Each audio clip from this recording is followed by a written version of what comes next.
Ada satu jenis pendedaman darah, dia boleh demam darah 2 minggu sekali. Ya betul, demam darah ni dia boleh membakar kalori 650 kilokalori. Okay, sekarang memang ada produk-produk komersial untuk menggantikan darah dalam rawatan keminan darah. Assalamualaikum warahmatullahi wabarakatuh. Kembali kita lagi bersama-sama di ruangan media sosial Jabatan Kesihatan Negeri Johor. Hari ini saya Taufik Hassan akan kendalikan satu segmen baru daripada Unit Promosi Kesihatan yang mana kita beri nama Podcast Borak Je. Orang kata apa saja topik kita akan cuba masukkan dalam kita punya channel ni berkaitan dengan kesihatan ataupun tips-tips kesihatan dan juga pelbagai isu-isu berkaitan kesihatan lah. Lepas tu kita namakan podcast kali ini iaitu Borak Je, tapi Borak-Borak Sihat.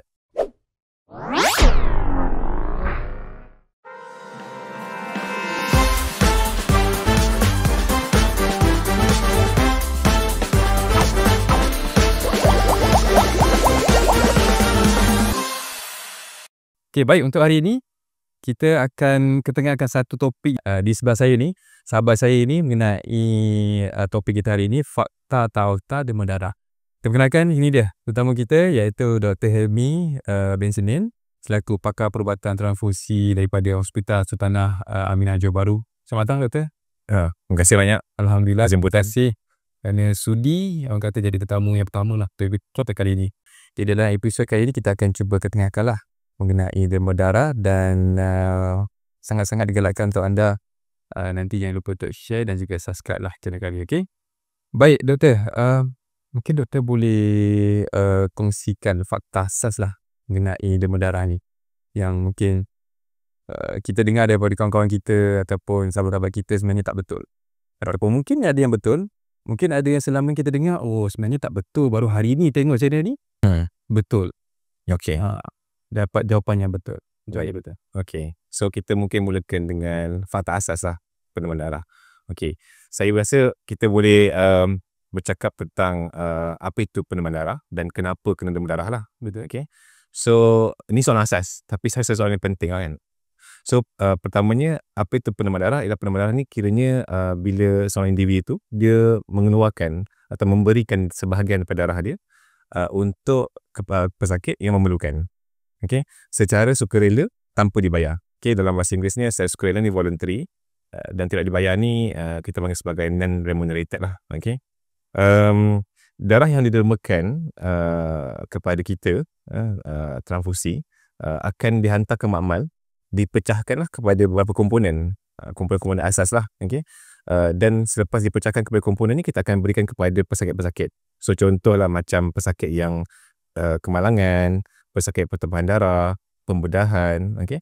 Dan juga pesakit-pesakit yang ada penyakit darah lah, leukemia, thalassemia, darah yang didermakan tu akan pergi kepada mereka. Macam tu. Itu definisi lah demam darah.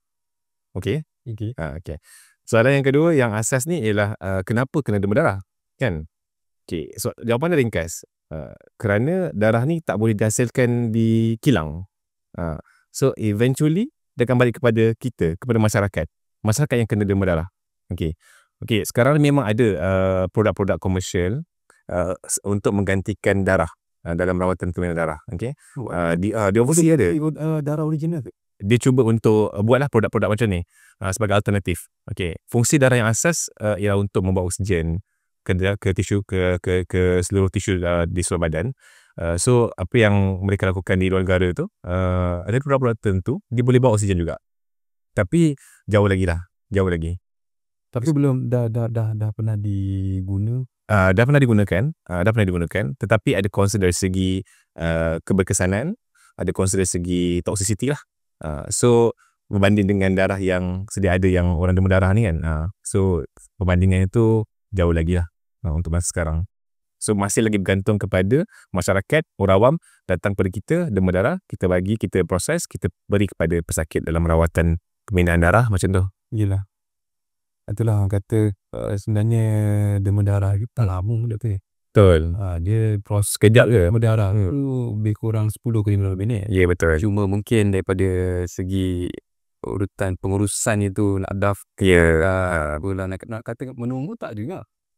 gantung lah. Kadang kalau ramai sangat, kalau overshoot sangat kempen demam darah tu, mungkin lama sikit lah. Tetapi masa yang kita invest, masa yang kita luangkan tu, dia signifikan lah kepada pesakit yang menerima kan. Kurang 30 minit lah Kurang 30 minit.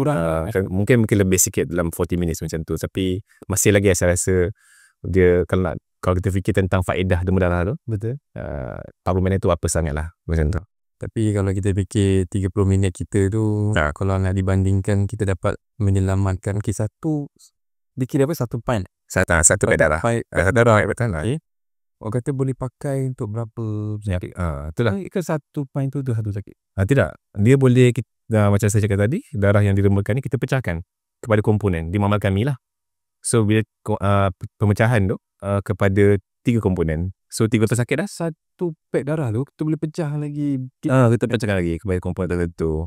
Dan komponen ni, dia ada fungsi masing-masing. Sel darah merah untuk yang kekurangan darah merah lah. Platelet untuk yang ada kekurangan platelet, macam contohnya penyakit denggi. Contohnya plasma pula untuk pesakit yang pendarahan teruk. Okay, pertumpahan darah selepas bersalin. So, kita bagi plasma kepada dia. Macam tu. So, kegunaannya berbeza-beza. Selama ni, mungkin ramai jugalah yang bersangka 1 pack tu sebenarnya untuk kegunaan satu. Sebenarnya nampak anda demam darah, orang kata boleh dibahagikan lagi ke 3 kegunaan. Betul. Itu banyak benefit demam darah. Mungkin dah selesai dah 1 auto kan? Betul.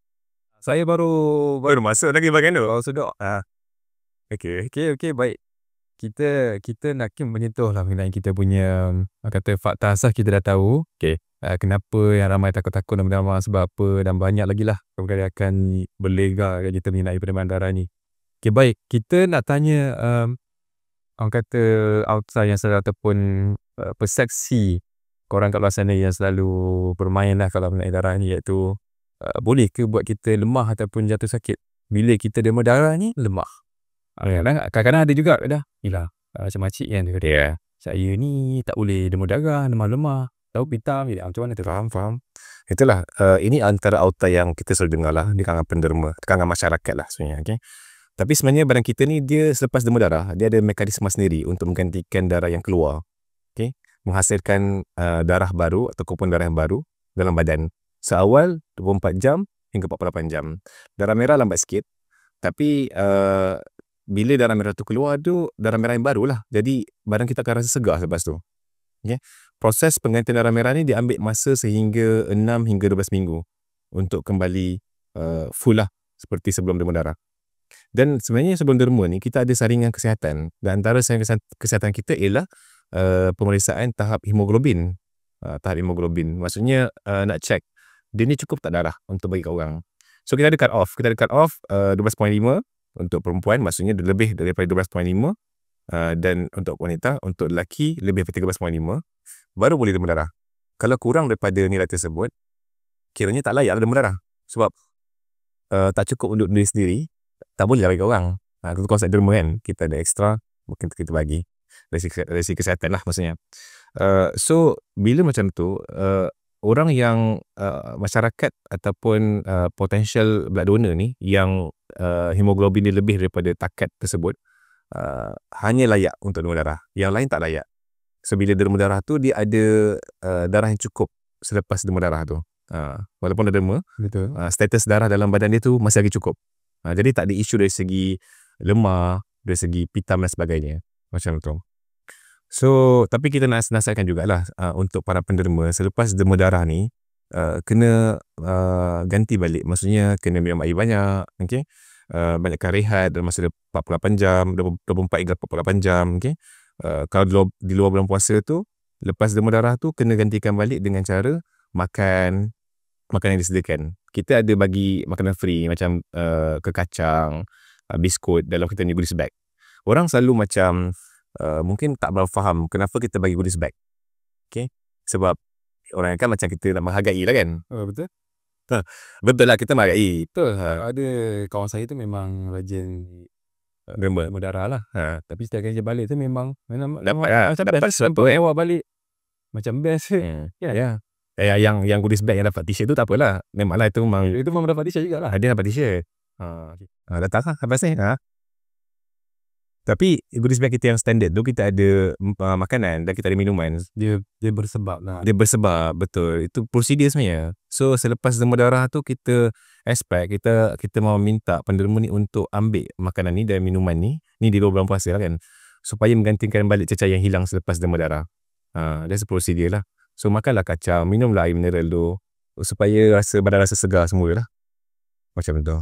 So, tapi kalau orang kata kalau bulan puasa tu still boleh menderma di waktu siang ke? Boleh menderma waktu siang. Betul, tak ada masalah.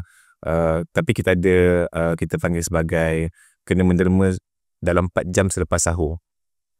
Sekarang subuh masuk 6 minit, 5 minit kan. Jadi kita expect orang awam untuk yang beragama Islam untuk menderma darah sebelum pukul 10 lah, 10 pagi. So selepas itu kan disarankan kan? Memang tidak boleh. Tak boleh. Kita bagi. Takut ada risiko ni lah, kesan sampingan demam darah lah. Okey, betul lah Betul juga. Okey, tapi jangan tak puasa kan? Jangan tak puasa. Jangan sebab demam darah tak puasa. Tak boleh.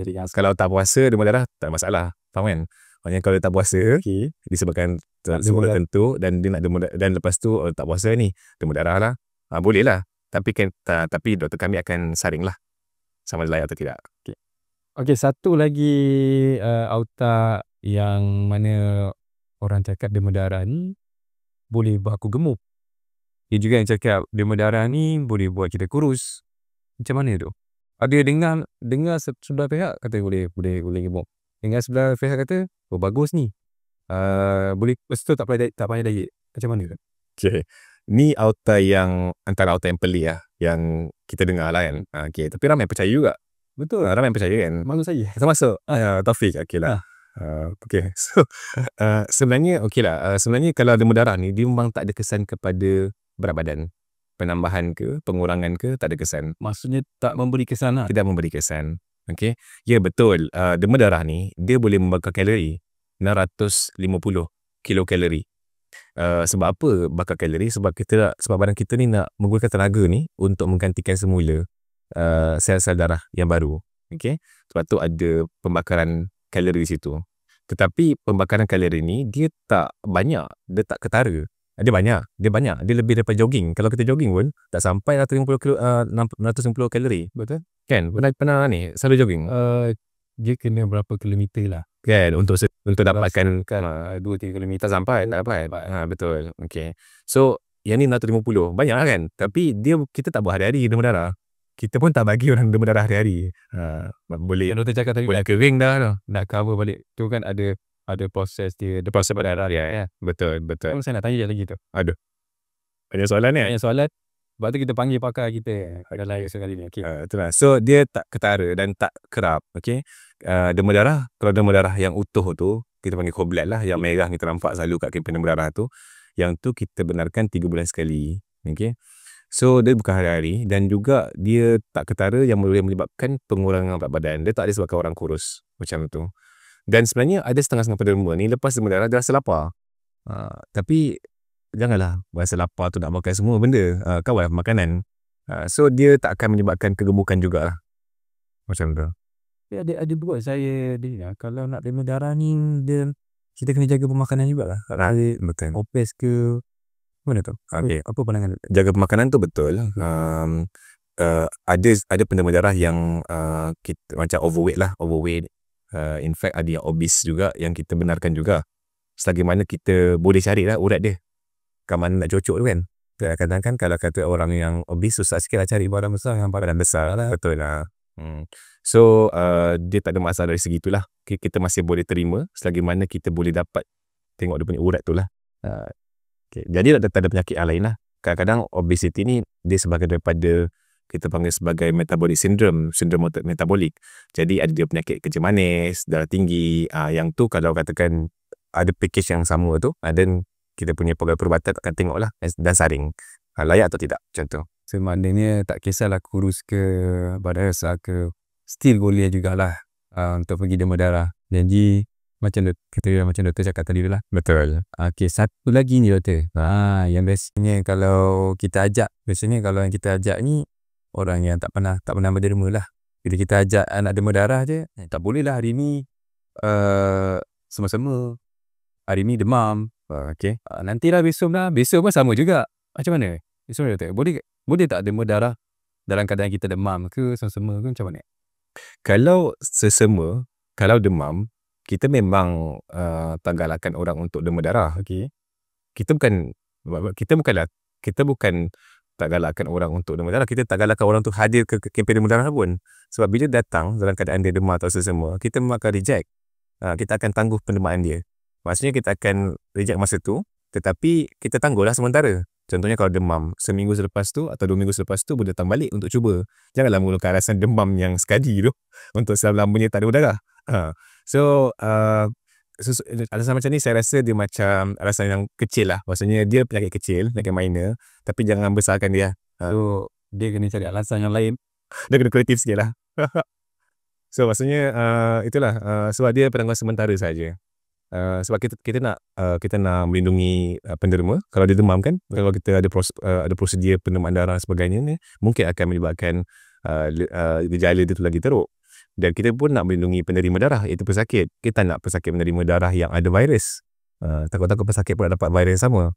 So itu antara sebab lah kita ada kriteria kelayakan pendemaan darah macam tu. Okay. Itu penyakit yang minor lah kalau saya bertambah.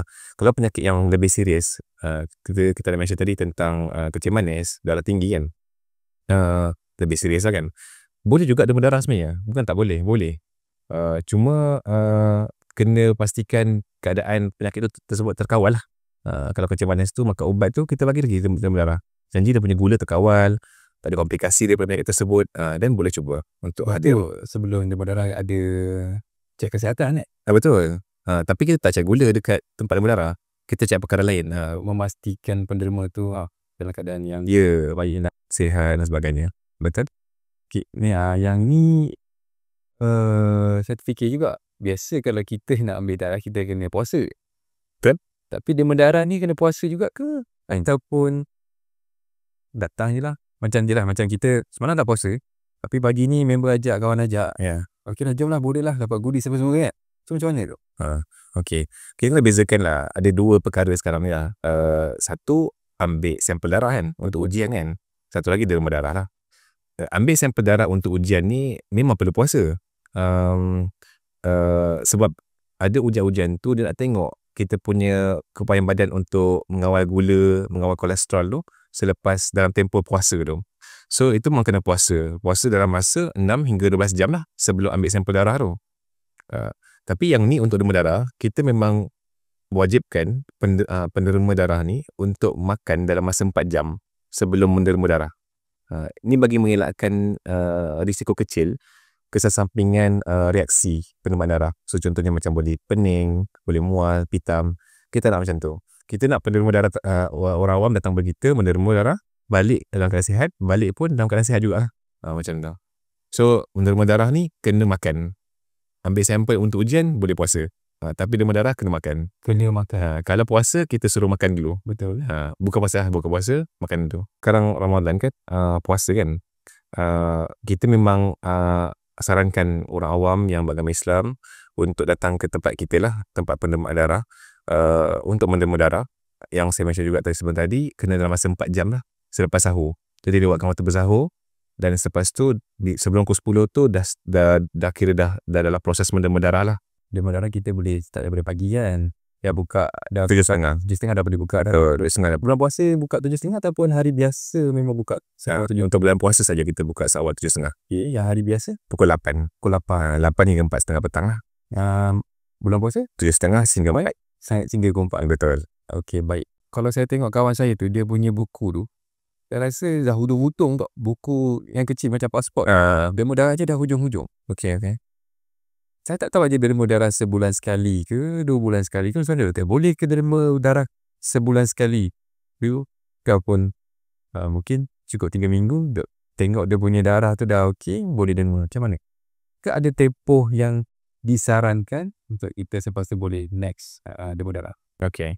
So untuk derma darah ni, dia memang ada interval dia, dan interval atau tempoh masa dia ialah 90 hari. Okay. Dia tak adalah kita bagi orang demam darah seminggu sekali ni, ataupun hari-hari. Kita memanglah orang panggil kita Dracula kan, orang panggil kita Dracula, tapi taklah pun tiap sangat. Datang je dapat baju. Dia teronok tu nak datang lagi. Okay. Kena kawal sikit baju ni. Okay. So macam mana? Tak, dia memang 3 bulan sekali untuk penerimaan darah utuh lah, maknanya whole blood yang merah tu. Minimum 3 bulan. Ya betul, 3 bulan. Sebab apa? Sebab kita nak elakkan orang awam atau penerima darah ni, kalau kerap sangat, dia boleh mengalami sindrom iron deficiency anemia, kekurangan zat besi yang menyebabkan kekurangan sel darah merah. Kita tahu lah orang tu tolong penerima darah, tolong orang lain, tapi akhirnya kalau dia demam darah selalu, dia pula je pesakit. Kita nak macam tu. Kita nak dia demam darah tapi dia pun sihat, dia maintain sihat, penerima darah sihat. So that's why kita tetapkan jarak tersebut. Orang akan tanya juga, bila kita sebut tentang tempoh masa ni, ada satu jenis penerimaan darah, dia boleh demam darah 2 minggu sekali. Tapi itu penerimaan darah yang special lah, yang khusus. Nama dia penerimaan darah apheresis. Di mana prosedur ni sebenarnya bila penerima darah datang menerima, kita akan lakukan proses tersebut dengan mesin. So mesin ni dia akan macam sedut darah kita tu, bukan semualah, dan dia akan pecahkan kepada komponen, dia akan ambil komponen yang dia nak je. Macam tu. So kalau kita nak platelet, platelet ni salah satu komponen dalam darah tu. So kita setkan, kita nak ambil platelet saja. So mesin tu akan ambil platelet, yang lain semua dia akan pulangkan balik kepada penerima darah. Sebab tu kita boleh buat 2 minggu sekali. Sebab badan kita ni boleh menggantikan platelet tu lebih cepat berbanding sel darah merah. So ada yang 3 bulan, ada yang boleh cepat. Tapi bergantung apa yang kita nak derma ke. Betul, bergantung kepada permintaan daripada ward. Tapi ada tak bila kita yelah macam saya lah sendiri kalau kita datang ada darah, kita tak tahu ada pecah-pecah platelet lah, apa semua tu kan. Nanti doktor akan bagi tahu ke, ataupun doktor ambil je darah Ali, ataupun doktor akan beritahu kita akan ambil darah Ali untuk ni atau macam mana? Akan dimaklum tak kepada penerima tu? Dia macam ni Taufik. Generally yang umumnya penerimaan yang kita tahu tu ialah yang whole blood yang darah utuh tu. Itu yang walk in. Yang walk in orang datang derma, kita akan ambil darah utuh lah. Kita pecahkan dekat makmal. Bukan kat situ, kat makmal. Yang saya mention, yang saya sebut tentang penerimaan darah apheresis ni ialah by appointment. So kita dah ada senarai penerimaan darah apheresis. Kita ramai, kat JB ni ramai penerimaan darah apheresis. Kalau katakan ada permintaan daripada ward, dia tu akan punya ward hemato lah, ward hematologi ni, pesakit-pesakit leukemia dan sebagainya tu. Dia perlukan platelet dalam keadaan yang macam yang concentrated, yang sangat tinggi dia punya platelet lah, kandungan platelet dalam bag tu. So kita akan panggil penerimaan darah apheresis untuk datang derma ke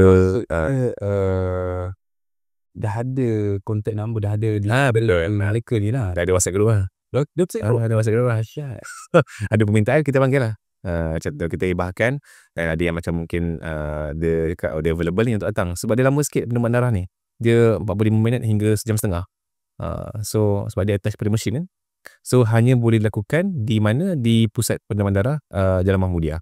Tak boleh buat kat kempen penerimaan darah kat luar sana, sebab dia mesin, mesin khas. Mesin khas, betul.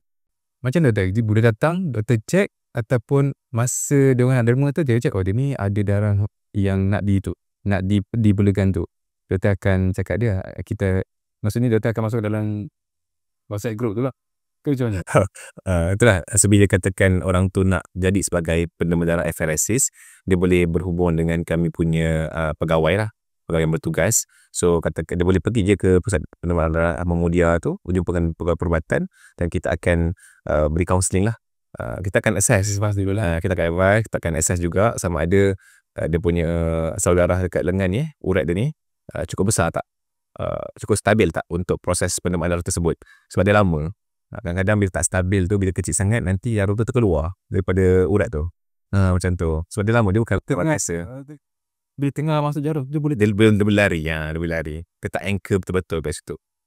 Sebab dia ada proses, ada proses suction, dan ada proses return. Macam tu. Dia ada proses yang dia keluarkan darah, dia ada proses kembalikan darah balik. So benda tu ada pergerakan sedikit, ada vibration, dan dia kena maintain lama lah. Jarum tu kena maintain lama dalam sel darah tersebut. Macam tu. Memang sedut lah dia orang yang betul dah masuk dalam grup WhatsApp. Grup WhatsApp ramai dah tak? Tak sikit lah, ramai. Boleh, kita memang perlukan.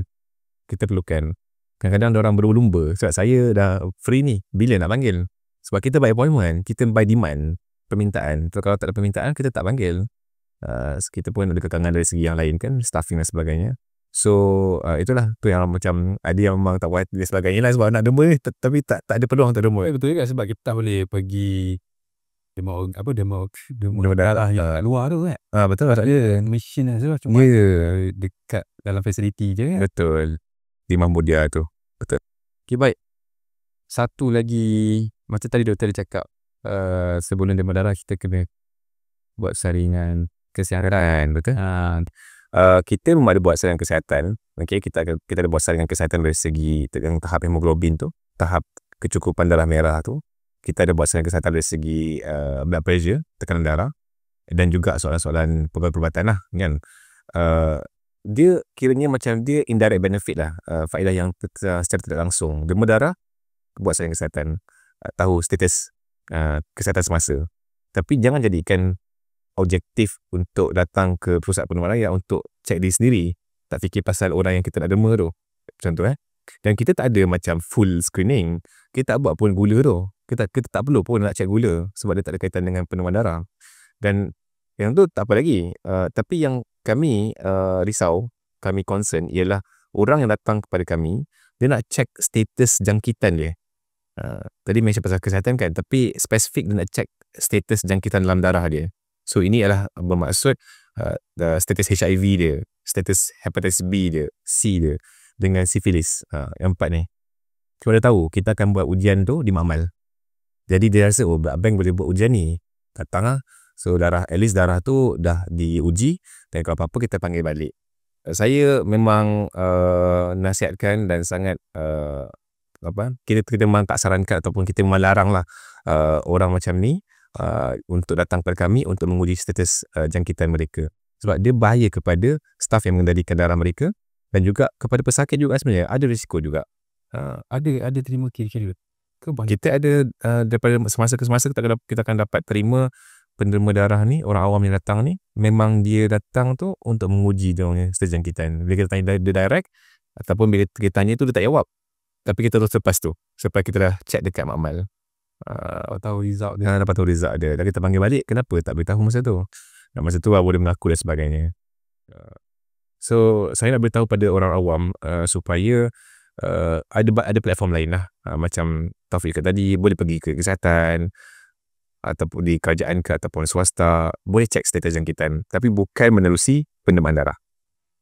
Betul juga, kita tak nak lah benda-benda yang kita tak nak berlaku tu. Betul. Bina, anda dah tahu dah ada penyakit tapi datang kebarangkali atau boleh jangkit tu, kita tak nak lah kan store saat ini. Betul lah, kalau rasa nak buat saringan kesihatan, seeloknya pergilah ke klinik kesihatan atau fasiliti kesihatan yang lain lah, swasta ataupun kerajaan. Betul. Macam mana nak pergi doktor? Ke ada kontak ke? Boleh ataupun ada kempen-kempen bulanan ke di luar ke macam mana? Okay, so kita ada beberapa cara untuk menderma darah lah, beberapa lokasi untuk menderma darah. Satu ialah di pusat pendermaan darah Jalan Mahmudia. Okay. Yang kedua ialah di Johor Bahru Blood Donation Suite di Mid Valley, Sauki. Itu yang kedua. Yang tu buka hari-hari. Itu hari-hari. Hari-hari minggu pun buka. Hujung minggu pun buka. Cuma 3 hari setahun dia tak buka, iaitu Hari Raya Aidilfitri 2 hari. Hari pertama, hari kedua. Lepas tu yang satu lagi Hari Haji lah. Yang lain semua hari-hari dia buka. Waktu operasi ke waktu mall? Daripada pukul 10 pagi sehingga 6.30 petang. Okay, itu yang kedua. Yang ketiga ialah boleh ikuti info kami di laman sosial kami. Facebook dia Jadual Kempen Derma Darah Johor Bahru, Instagram dan juga TikTok Blood Donation apa? TikTok dengan Instagram Blood Bank HSJB. Blood Bank HSJB. Untuk ikuti info-info tentang kempen derma darah. Sebab kadang dia berubah-ubah lokasi kan, dah buat operasi, so boleh follow kat situ lah. Baik, zaman sekarang dah canggih. Kadang-kadang macam dulu yelah kena call susah, sekarang boleh tengok saya bila sosial yang macam doktor kongsikan tadi. Kalau susah ataupun